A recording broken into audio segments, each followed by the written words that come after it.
تو جیسے وہ کبھی اس کی طبیعت کا خاصا نہیں رہی تھی، مگر محیط کے معاملے میں اس کے انداز فوراً اٹھ کر آتے تھے۔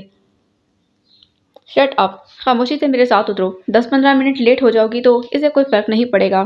سیاہ رنگ کے بوگن ویلیے سے سجے گیٹ کے سامنے گاڑی روکتے ہوئے محیط درست لہجے کا سہارا لیا تو وہ غصے سے بولی، آج اس کا برتھ ڈے ہے اور میں نے بھی گفٹ بھی خریدنا ہے۔ صرف چند منٹس کی بات ہے، اپنے ساتھ ساتھ مجھے بھی لیٹ مت کرو۔ وہ مسالت امیز انداز میں کہتا انجن آف کرتا گاڑی سے اترا تو مجبوراً زحا کو بھی اس کی تقلید کرنا پڑی۔ وہ خود تو سرمد کے ساتھ اس کے اسٹڈی روم میں چلا گیا۔ زحا کو سرمد کی امی اور دونوں بہنوں کے ساتھ ڈرائنگ روم میں بیٹھنا پڑا۔ آپ کزن ہے محیط بھائی کی؟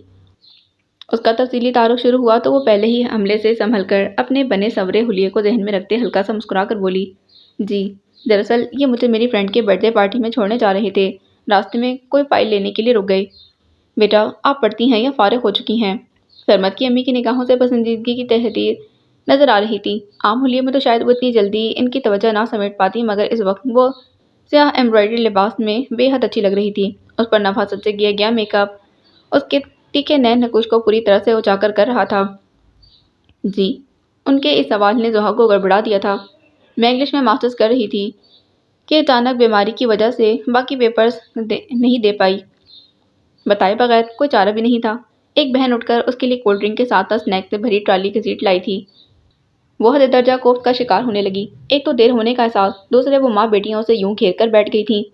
اس سب کی کوئی ضرورت نہیں، میں تو یوں بھی فنکشن میں جا رہی ہوں، اس نے کہا بھی تھا، مگر اس کے اصرار پر اسے کولڈ ڈرنک پینا ہی پڑی تھی۔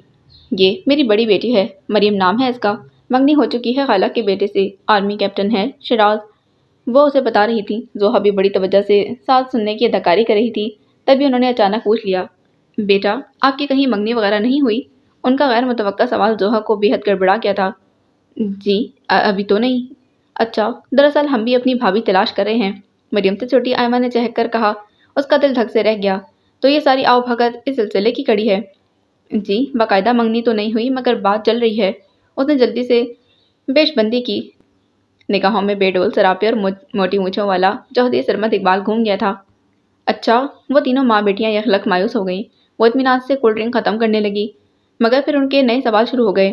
لڑکا کون ہے؟ کیا کرتا ہے؟ فیملی بیک گراؤنڈ کیسا ہے؟ زحا کو صحیح معنوں میں یوں لگ رہا تھا جیسے کسی شکنجے میں آپ پھنسی ہو۔ محیط کے حوالے سے کوئی بات کرنا تو اسے گوارا ہی نہیں تھی، اس لیے اپنے پاس سے ہی بنا کر جواب دیتی رہی۔ چلیں۔ محیط ڈرائنگ روم کے دروازے تک آئے تو وہ شکر کا کلمہ پڑھتی اٹھ کھڑی ہوئی۔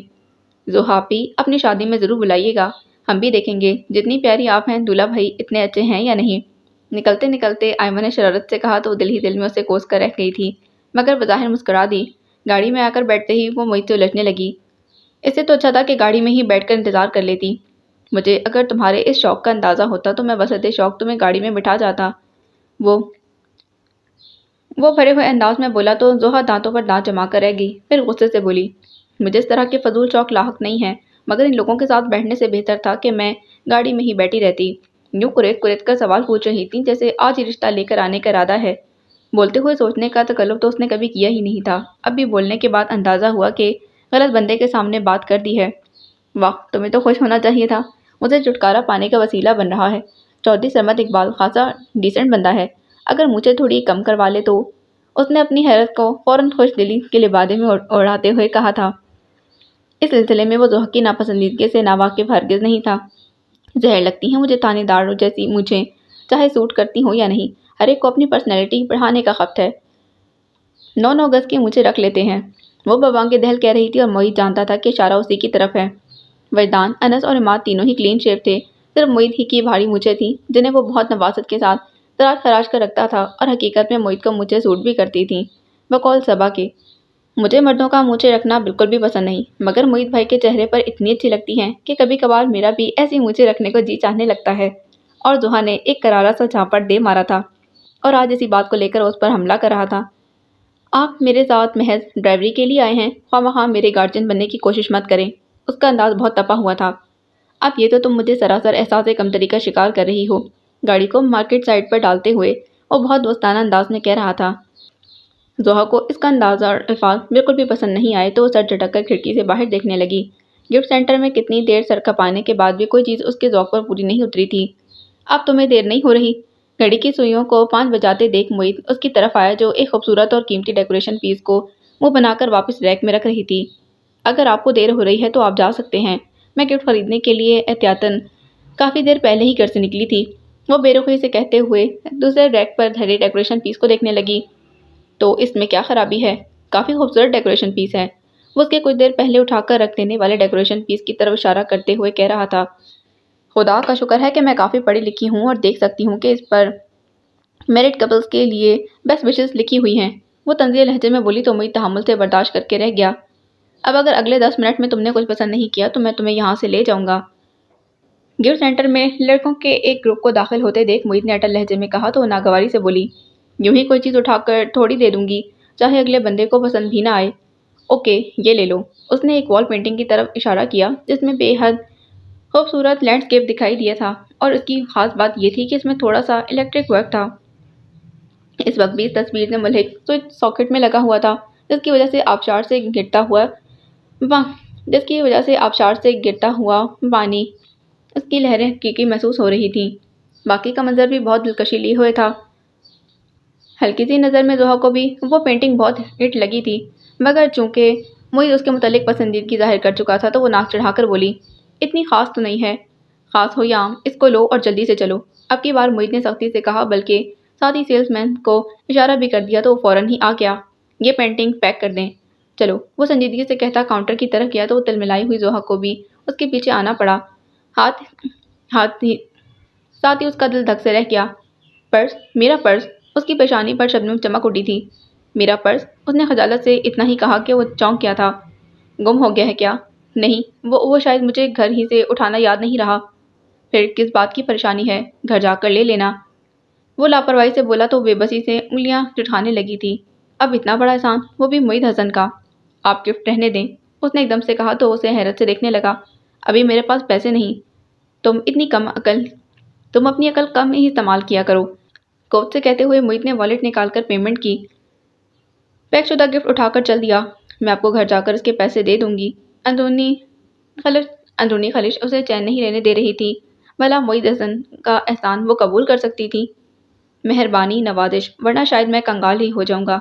گاڑی کا پچھلا دروازہ کھول کر اس نے گفٹ پیک اس پر رکھا اور ڈرائیونگ سیٹ سنبھالتے ہوئے اس کے لیے فرنٹ ڈور کھول دیا۔ آپ یہ نہ سمجھنے لگیں کہ میں جان بوجھ کر پرس نہیں لائی ہوں، اس لیے آپ کی تسلی کرا رہی ہوں۔ تم اتنی سمجھدار نہیں ہو، میری سمجھ کو سمجھ سکو، کاٹدار لہجے میں کہا تو زحا نے خاموش ہو جانے میں ہی عافیت جانی۔ کتنے بجے فنکشن شروع ہو رہا ہے؟ وہ ایڈریس پوچھنے کے بعد تفتیش کر رہا تھا۔ 6 ساڑھے 6 بجے تک، بس ہم فرینڈز ہی ہیں، مجبوراً بتانا پڑا تو پوچھنے لگا۔ واپسی کب تک ہے؟ 9 بجے تک، مگر آپ لینے مت آئیے گا، میں فون کر کے بجی کو بلا لوں گی، وہ جلدی بولی تھی۔ وہ تیکھی نظروں سے اسے دیکھنے کے بعد ونڈ اسکرین کے پار دیکھنے لگا، پھر طنزاً بولا، کہیں تم کچھ غلط نہ سمجھنے لگو، اس لیے بتا رہا ہوں کہ مجھے بھی یہ ڈرائیوری پسند نہیں۔ وہ جل کر رہ گئی تھی، مگر بظاہر اسے چڑھانے کے لیے اطمینان سے بولی، یہ تو خدا کی طرف سے آپ کے لیے سزا ہے، ہر وقت جو فرما برداری کے ڈرامے کرتے رہتے ہیں۔ یہ سزا والی بات تو بالکل صحیح کہی آپ نے۔ اس پر چڑھتی نگاہ ڈالتے معید نے اس کے دوست کے گھر کے بالکل سامنے گاڑی روکی تو اس کا مطلب سمجھتے وہ خجل سی ہو گئی۔ وہ اپنی بات کا شکار ہو گئی تھی۔ بہرحال سنجیدگی کا لبادہ اڑے گفٹ نکال کر وہ بنا کچھ کہے ڈور بیل بجانے لگی تھی۔ دروازہ کھلتے ہی معید نے گاڑی سٹارٹ کر دی۔ اس کی دوست بڑے جوش و خروش کے ساتھ اسے گلے مل رہی تھی۔ اندر تو آ جانے دو، زحا نے اسے ٹوکا تو وہ گیٹ سے باہر جھانکنے لگی۔ اتنے ڈیشنگ کزن کو باہر سے ہی بھگا دیا، اپنی طرف سے ہی انوائٹ کر لیتی، وہ کہہ رہی تھی۔ زحا کو ہنسی آ گئی۔ موصوف وکیل ہوتے ہیں، یہیں کچہری کھول دیتے، ہائے، اور میں ہر الزام دل کھول کر قبول کر لیتی۔ بکو مت، باقی سب کدھر ہیں؟ زحا نے ہنسی روکتے ہوئے پوچھا تو وہ اسے ساتھ لیے اندر چلی آئی تھی، جہاں وہ تینوں آفت کی پرکالیں موجود تھیں۔ ان پانچوں کی دوستی اسکول کے زمانے سے چلی آ رہی تھی۔ بینش اور کرن MBA کر رہی تھیں۔ ردا کا BA کے بعد اپنے کزن سے نکاح ہو گیا تھا تو اس نے مزید پڑھنے کی بجائے گھرداری کو ترجیح دی تھی۔ ان دنوں اس کی رخصتی کا مسئلہ زیر غور تھا۔ صرف سعدیہ اور زحا ایک ہی یونیورسٹی میں تھیں۔ زحا تو خیر ایگزامز نہیں دے پائی تھی، مگر سعدیہ نے بخیر و خوبی یہ پہاڑ سر کر لیا تھا۔ اس نے پولیٹیکل سائنس میں ماسٹرز کیا تھا۔ طبیعتوں کے تضاد اور مختلف رجحانات کے باوجود ان پانچوں کی دوستی کمال کی تھی، مگر یہ ان سب کی تقریباً 2 ماہ بعد ہونے والی ملاقات تھی۔ شکر ہے اس عید کے چاند کی بھی شکل دکھائی، بینش نے زحا کو بھیجتے ہوئے شکوہ کناں لہجے میں کہا تو وہ ہنستے ہوئے چلائی، یوں لگ رہا ہے جیسے شکنجے میں آ گئی ہوں۔ پچھلے ماہ میں نے اتنے فون کیے تمہارے لیے، مگر ایک بار بھی بات نہیں ہو پائی۔ اس کے بعد تو فون ہی نہیں کیا۔ ردا کی ملاقاتیں سے کبھی کبھار ہی ہوتی تھی مگر اسے زہد سے بہت لگاؤ تھا۔ بینش، کرن اور سعدیہ کے تو ایگزامز ہو رہے تھے، مگر تمہیں کیا تکلیف تھی؟ میرے دونوں کزنس کی فنکشن میں نہیں آئیں۔ زہر کو بھی اس کی کھچائی کا خیال آ گیا تھا۔ بے شک ایگزام چل رہے تھے، پھر بھی تھوڑی بہت دیر کے لیے تو آئی تو تھیں، مگر یہ کون سے پردے میں تھی؟ بینش نے بھی چمک کر پوچھا تو وہ یقین دلانے والے انداز میں بولی، قسم لے لو میری سگی نند کی شادی تھی ان دنوں۔ سب کو ہنسی کا دورہ پڑ گیا۔ ردا کی باتیں عموماً ایسی ہی سادگی نما بے وقوفی لیے ہوتی تھیں۔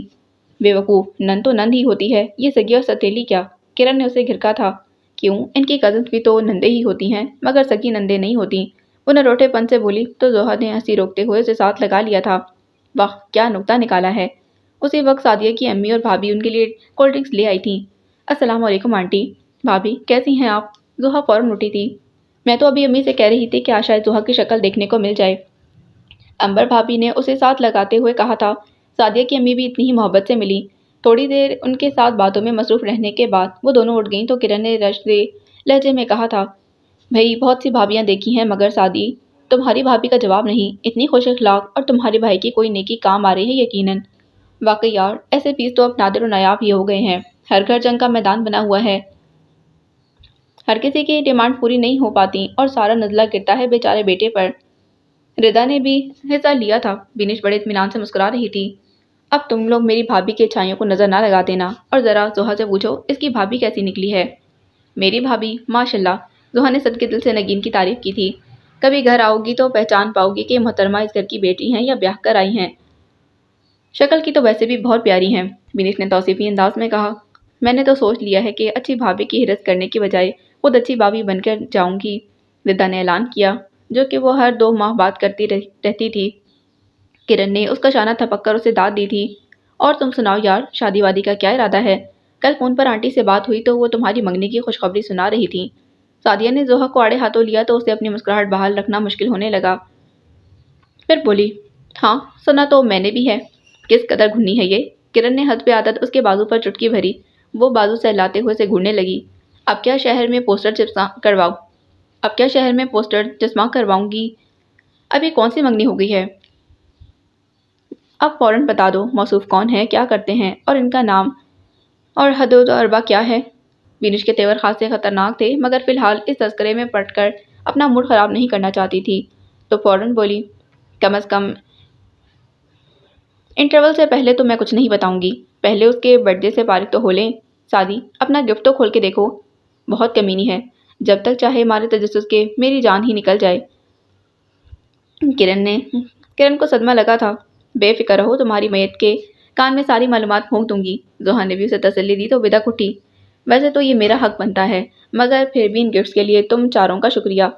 سعدیہ نے زہا کا گفٹ سب سے پہلے کھولتے بڑے ناز سے کہا تو اس کے انداز پر ہنسنے لگی۔ واہ، سعدیہ کو پہلے ہی نظر میں وہ لینڈسکیپ پسند آیا تھا۔ اس کا پلگ لگاؤ ذرا، کافی خاصے کی چیز ہے یہ، زہا نے اسے کہا تو سعدیہ نے فوراً اٹھ کر تصویر کی پشت پر تار سے منسلک پلگ کا ساکٹ میں لگا دیا تھا۔ آن کرنے پر تصویر میں موجود آبشار کا نیچے گرتا پانی اور اس میں پیدا ہونے والی لہروں کی مدوجز نے ان چاروں کو مسحور کر دیا تھا۔ زوئی تمہاری پسند کافی اچھی ہو گئی ہے، سعدیہ نے اسے چھیڑا تو وہ محیط کا ذکر گول کرتے ہوئے سارا کریڈٹ خود لے گئی تھی۔ 1 گھنٹہ خرچ کرنے کے بعد بمشکل یہ لینڈسکیپ پسند آیا، وہ بھی اس خصوصیت کی بنا پر کہ الیکٹرک ورک کی وجہ سے پانی واقعی حرکت کرتا دکھائی دیتا ہے۔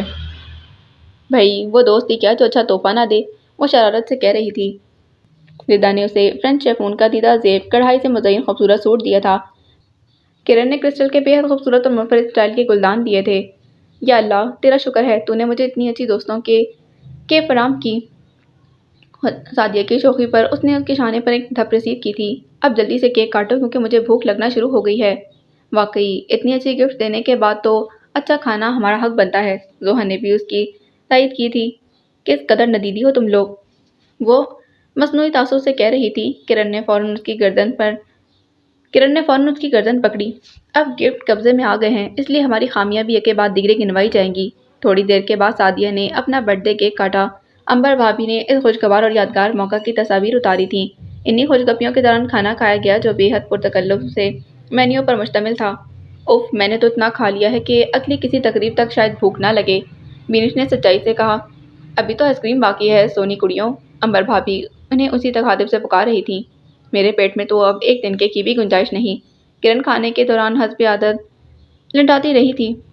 آئس کریم بہت ساری ہو اور صرف میرے لیے ہو، زوہا نے ساؤگئی سے کہا تو امبر بھابھی بولی، مجھے پتا تھا اس لیے اسپیشل بنائی ہے، مگر آپ کو شاید یہ پتہ نہیں کہ اپنی انہی خدمات کی بدولت ہماری دعائیں پا کر آپ فہیم بھائی کے ساتھ لو میرج ٹائپ زندگی گزار رہی ہیں۔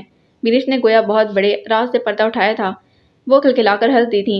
ان کی فہیم بٹ کے ساتھ قطعی ارینج میرج ہوئی تھی، مگر دونوں کے مابین ایک سال میں بلا کی انڈرسٹینڈنگ اور محبت پروان چڑھی تھی کہ سب اس شادی کو لو ہی کا شاخسانہ سمجھتے تھے۔ مزید ننھی پری کی کہ آمد نے دونوں کی محبت کو دوام بخشا تھا، جو گھر بھر کی آنکھوں کا تارا تھی۔ بھابھی انہیں آئس کریم کے بیلونی پیالے تھما کر گئی تو فراغت پاتے ہی ردا کو پھر سے زوہا کا معاملہ یاد آ گیا تھا۔ اب بتاؤ تم کس دیس سدھار رہی ہو؟